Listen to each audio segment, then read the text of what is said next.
যেহেতু কৃষি কিছু এক্সামের আগে অনেক টাইম থাকে আর লেখাপড়া তো সবাই ইন্টার শেষ করছে অনেকগুলো এক্সাম দিচ্ছে সবার একটা লেখাপড়া সে নিজে বুঝতে পারছে লেখাপড়া আমার কিভাবে গোছালে আমি এক্সামটা ভালো করতে পারবো। সবাই একটা কথা মনে রাখতে হবে যে কলেজ নিয়ে পারছিস আমি নিজের সাথে নিজে যুদ্ধ করতেছি যে নিজের ফ্রেন্ড আছে না যে হলের মধ্যে যারা ধরো মানে বিভিন্ন ভার্সিটিতে টপ করা সত্ত্বেও আসছে এখানে অথচ তুমি কোথাও না চান্স দেওয়ার পরেও তুমি কৃষি উচ্চদের সাথে করতেছো, এই জিনিসটা তোমাকে কেমন?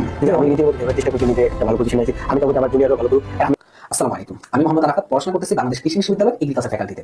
তো আমাদের এই প্রত্যেকটি নতুন নতুন পর্বের মধ্যে আজকে আরেকজন গেস্ট হিসেবে আমাদের সাথে আছে কৃষি বিশ্ববিদ্যালয় বা এগ্রি উচ্চ 22 সেশনে চতুর্থ রাকিব।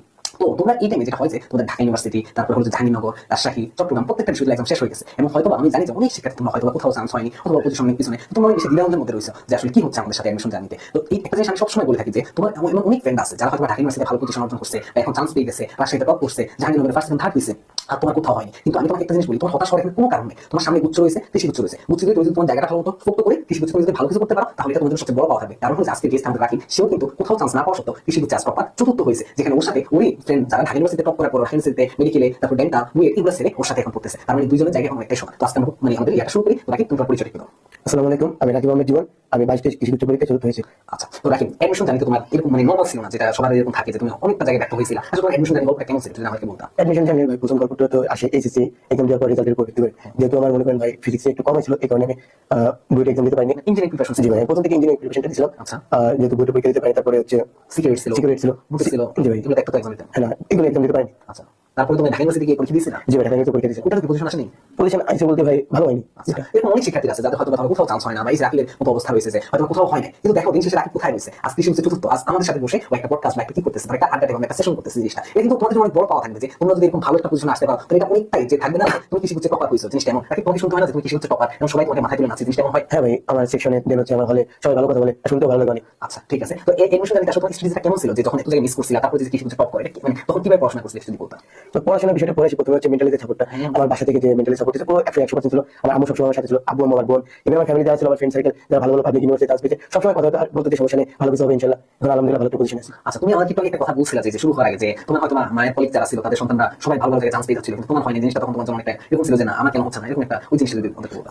যেহেতু আমার আম্মু একজন প্রাইমারি টিচার আর আমার আম্মুর সাথে যারা কলেজ আছে সব স্যারদের ছেলে মেয়ে হচ্ছে বিভিন্ন ইউনিভার্সিটি পড়ে আর কি। আম্মুর কাছে প্রত্যেক সময় জিজ্ঞেস করতে যে রাকিবের রেজাল্ট কি, অ্যাডমিশন এই পরীক্ষাটা হলো রাকিবের রেজাল্ট কি। আম্মু আমাদের এসে বলতে যে সমস্যা নেই তুমি পড়ো, ব্যাপার না, ভালো কিছু হবে ইনশাল্লাহ। আর আম্মু যেহেতু সাপোর্ট দিচ্ছে, ফ্যামিলি সাপোর্ট ছিল, ফ্রেন্ড সার্কেল সাপোর্ট ছিল, আমি বলতাম ইনশাল্লাহ চেষ্টা করে পরিশ্রম করছি, ভালো কিছু হবে ইনশাল্লাহ। এই যে সবাই যখন রেজাল্টগুলো জানতে চাইতো বা তোমার হচ্ছিল না তখন কোনো জেদ কাজ করছিল যে না আমি কৃষি করতে ভালো করে দেখাবো। যেহেতু ছোটবেলা থেকে রেজাল্ট ভালো ছিল সবার প্রত্যাশা থাকে যে রাকিবের কাছে ভালো কিছু আশা করবে। এই জন্য ফ্রেন্ড সার্কেল ওরা তো ওইভাবে জানতো না যে আমার ভিতরে ঘাটতির কারণে আমার কোনো সমস্যা হতো না, আমার রেজাল্ট ভালো হচ্ছে না। সবাই জিজ্ঞেস করতে যে রাকিব রেজাল্ট কি এই কি, একটু মেন্টালি তো ঠিক থাকতাম সবসময়। তখন নিজের কাছে নিজের বিশ্বাস ছিল যে ভালো কিছু হবে। আমি বললাম বন্ধু ওয়েট করো, কিছুদিন পর ভালো কিছু তোমাকে জানাবো। আচ্ছা, তো এই কৃষি উচ্চ প্রস্তুতি আসলে মিস কি হয় বা অনেকে থাকে যে অনেকে কনসেপ্ট থাকে অ্যাডমিশন এসে যাদের এসএসসি পরীক্ষা অনেক কাটতে থাকে তারা কি চাইলে অ্যাডমিশন এই শেষ 2 মাস বা 3 মাস যে সময়টা আছে ভালো প্রস্তুতি নিয়ে ভালো কিছু করতে পারে না, তুমি তোমার জানি থেকে যদি একটু বলতা। যেহেতু কৃষি কিছু এক্সামের আগে অনেক টাইম থাকে তখন আর লেখাপড়া তো সবাই ইন্টার শেষ করছে অনেকগুলো এক্সাম দিচ্ছে সবার কাছে একটা লেখাপড়া সে নিজে বুঝতে পারছে লেখাপড়া আমার কিভাবে গোছালে আমি এক্সামটা ভালো করতে পারবো।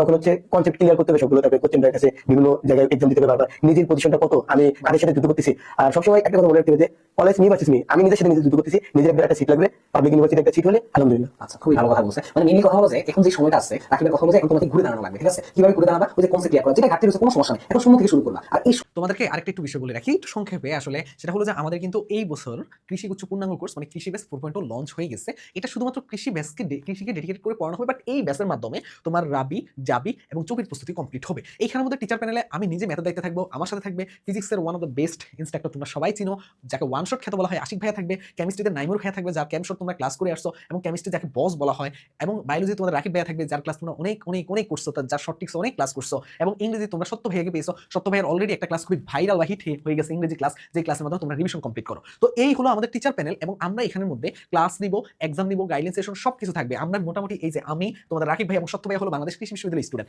আমরা তোমাদেরকে আলাদা করে মেন্টর প্যানেল হিসাবে বা আমাদের মেন্টর সেশন হবে 3টা, যে 3টা সেশন আমরা তোমাদের সকল প্রবলেম নিয়ে কথা বলবো 10-12 ঘন্টা যতক্ষণ লাগে, প্রত্যেকের প্রবলেমগুলো আমরা সলভ দিব এবং পাশাপাশি 3 দিন আমরা এই মেন্টরশিপ কার্যক্রম চালু রাখবো এবং তার পাশাপাশি তোমার আলাদা নিজস্ব মেন্টর থাকবে কৃষি বিশ্ববিদ্যালয়। এই পুরো কোর্সে আমাদের কোর্স ফি রাখা হয়েছে মাত্র 1050 টাকা। তবে বড় বিষয় হলো যে আমাদের কিন্তু এখন সীমিত সময়ের অফার চলতেছে 999 টাকা। তবে আরেকটা বড় বিষয় হলো যে 1050 টাকার মধ্যে তোমাদের আমাদের সবচেয়ে আমাদের প্রচলিত যে ম্যাথ বইটা এগ্রি বুস্টার ম্যাথ বুক, তোমাদের অনেকের ম্যাথের ভয় থাকে, তো এই বইটা আমাদের সবচেয়ে বেশি হেল্প করবে। আমি একটু সংক্ষেপে দেখাই দিই। এই হলো আমাদের এগ্রি বুস্টার ম্যাথ বুকটা। এই এগ্রি বুস্টার ম্যাথ বুকটা তোমরা পেয়ে যাবা প্রথম 1000 জন যারা কোর্সে প্রথম এনরোল করবে, সেই 1000 জন পেয়ে যাবে। কিন্তু এরপরে আর কাউকে দেওয়ার সুযোগ থাকবে না, কারণ আমরা বইটা এটা কিন্তু সীমিত সংখ্যক 1000 জনটাই ছাপিয়ে ফেলছে। এই হলো কথা। আরেকটা বিষয় একটু বলে রাখি যে আমাদের ক্লাসগুলো প্রথমে মেডিকেলের আগে আমরা বায়োলজি এবং কেমিস্ট্রি অনেকগুলো ক্লাস নিয়ে রাখবো, তবে মেডিকেলের পরে আমরা ফিজিক্স, ম্যাথ এবং ইংরেজি ক্লাসকে মেইনলি ফোকাস দিব, এবং অর্গানিকটা আমরা মেডিকেলের পরে রাখতেছি। এইভাবে আমরা সাজাচ্ছি আমাদের ব্যাচগুলো। তো তোমরা যারা দ্রুত যুক্ত হও না, এখনই যুক্ত হয়ে যাও আমাদের সাথে। যুক্ত হতে বা বিস্তারিত জানতে 01314770610, এবং এইটা হলো আমাদের হোয়াটসঅ্যাপ নাম্বারে একটা মেসেজ দিবা, তাহলে তুমি বিস্তারিত জানতে পারবা। এবং আরেকটা বিষয় বলে রেখে, আমাদের জাহাঙ্গীরনগর ডি এর কিন্তু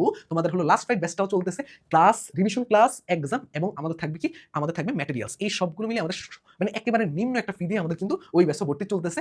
আমাদের রিভিশন ক্লাসগুলো শুরু হবে আমাদের মেডিকেলের পরে 13 তারিখ থেকে আমাদের ক্লাসগুলো শুরু হবে। যারা ওই ব্যাচে যুক্ত হবে, এই যে এই হোয়াটসঅ্যাপ নাম্বারে একটা মেসেজ দিলেই হবে। ওই ব্যাচে কোর্স ফি হলো 569 টাকা। তবে খুশির সংবাদ হলো যে প্রথম 600 জনের জন্য 450 টাকা। তাই এই সুযোগটাকে কাজে লাগাও। এবং আরেকটা এখন অফার চলতেছে, JO50 কুপন ইউজ করলে তুমি 399 টাকায় ভর্তি হয়ে যেতে পারবে। তাই কুপন নিতে চাইলে দ্রুত হোয়াটসঅ্যাপে মেসেজ দাও, কারণ এটা হবে তোমাদের জন্য একটা বেস্ট কোর্স। যার যেটা লাগবে, যে কৃষিতে ভর্তি হতে চাও কৃষি কোর্সে, যার মাধ্যমে তোমার রাবি জাবি ছবিও কমপ্লিট হয়ে যাবে, আর যে জাহাঙ্গীরনগর ডিকে ডেডিকেটেড টার্গেট করতে চাও, তার জাহাঙ্গীরনগর ডিটা হবে এই কোর্সের মাধ্যমে। টার্গেট আমাদের কৃষি মানে যেমন মেসন, তেমনি টার্গেট আমাদের JO মানেই হোক মেসন। এই জন্য আমরা এত কম ফি দিয়ে তোমাদেরকে একটা বেস্ট সার্ভিস দিতে যাচ্ছি। আল্লাহ হাফেজ। ফ্রেন্ড আছে না যে হলের মধ্যে যারা ধরো মানে বিভিন্ন ভার্সিটিতে পড়া সত্ত্বেও আসছে এখানে, অথচ তুমি কোথাও না চান্স পাও, তুমি এখন কৃষি উচ্চদের সাথে করতেছো, এই জিনিসটা তোমাকে কেমন? যে অনেক অনেক ভালো ইউনিভার্সিটি চান্স পেয়েছে, সেখানে তাদের মনে হয় যে ফিউচারটা হয়তো একটু এতটা সহজ না। এগ্রিকালচার ইউনিভার্সিটি আসলে ততটা সহজ না। এই জন্য অনেকে অনেক বড় বড় ইউনিভার্সিটি, তারা মনে করে ডিউ অনেক বড় ইউনিভার্সিটি, বুয়েট, এগুলো ছিল অনেকে এগ্রিকালচার ইউনিভার্সিটি আছে। এখন আমার ফ্রেন্ড থাকলে এরকম অনেকেই আছে, এখন সে এক জায়গায় 2-3 জায়গায় চান্স পাইছে, কিন্তু আমি কোথাও চান্স পাইনি।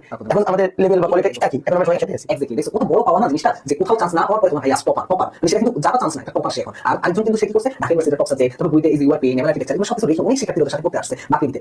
তারপরে হলো যে যারা যারা লাস্ট দিকে মেডিকেল দেন, তারা অনেক সিকিউরিটি সবকিছু সে বাকিতে করতে আসে। তার মানে কি তোমার হাতে অনেক বড় সুযোগ রয়েছে, শূন্য থেকে প্রস্তুতি নিতে হবে। এবং আমরা তো তোমার সাথে আসি সবসময়। আমি আরেকটা প্রশ্ন আমার মাথায় আসলো, সেটা হলো যে তুমি যে অ্যাডমিশন রেজাল্ট পেয়েছিলা, তখন তোমার অনুভূতিটা কেমন ছিল? মানে এই রেজাল্ট সবাই আগে প্রকাশ করছিলা? এই রেজাল্টটা প্রকাশ করার প্রথমে হচ্ছে আমি যখন রেজাল্টটা পাই, তখন ফোন দেখার পর হাত কাঁপতেছিল, তারা ফোন করে বলল। ইভেন যেদিন রেজাল্ট পাইছি ওই দিন আমার আন্টির সাথে দেখা হয়েছে সন্ধ্যার দিকে। সন্ধ্যার দিকে দেখা হলে আমাদের দেশীয় রাখি রেজাল্ট কি, আমি আন্টি বলছি আন্টি কিছুদিন ওয়েট করেন, ভালো কিছু দাও। ওই আন্টির রেজাল্ট পাওয়ার পরে কিছুক্ষণ পরে আবার দেখা হয়েছে। দেন আন্টি বললাম যে আন্টি আমার রেজাল্ট, এই আন্টি বলল যে আলহামদুলিল্লাহ ভালো হয়েছে, দোয়া করি। রেজাল্ট পাওয়ার পর সবার ইচ্ছা যে একটা অন্যরকম অনুভূতি সবাই জানায়, যারা যারা কিন্তু রেজাল্ট জানতে চাইছে সবাই। আমি তাই আমার ফ্রেন্ড সার্কেল, আমার আব্বু, দেন আমার হচ্ছে আত্মীয় টিচার প্যানেল, যারা যারা যেখানে রয়েছে, আমি চেষ্টা করছি সবাই আমার ভালো খুশি করতে, সবাই দাও। তোমার কাছে মনে হয় যে তোমার ফ্রেন্ড বারবার বইতে চান্স পেয়েছে, আগে চান্স পেয়েছে, বারবার ফেসবুকে পোস্ট দিয়ে যাচ্ছে, তুমি ভালো দিতে পারো না। তুমি যখন এই যে কিছু কিছু করেছিলে, ওই জিনিসটা প্রকাশ করছিলে ফেসবুক, বা এই জিনিসটা প্রকাশের আগ্রহ ছিল না, আমি দেখি ফেসবুকে। আমি ফেসবুকে পোস্ট করার আগে আমার বিভিন্ন ফ্রেন্ড যারা বুয়েট, মেডিকেল বা ভালো ইউনিভার্সিটি গেছে, ওরা সবাই কংগ্রেচুলেশন বলে, সবাই স্কুল থেকে, টাইমলাইন থেকে, মেসেঞ্জার সব থেকে সবাই আমার অভিনন্দন জানাইছে। আর আমার ফ্রেন্ডরা সবাই আমার খুব আন্তরিক ছিল, আর প্রথম থেকে সবাই আমার সাথেই ছিল। আচ্ছা, খুবই ভালো। মানে এটা কত ইন্সপায়ারিং একটা গল্প যে সে একটা জায়গায় ব্যর্থ হওয়ার পর লাস্ট প্রকাশ হিসেবে পরিচিতি লাভ করছে, এবং সেদিন শেষে বলতে গেছে এখন কৃষি করছে, ইনশাআল্লাহ সে আরো ভালো কিছু করবে, বাকি থেকে পড়াশোনা করে যে স্বপ্ন রয়েছে সেটা সে পূরণ করবে। তাই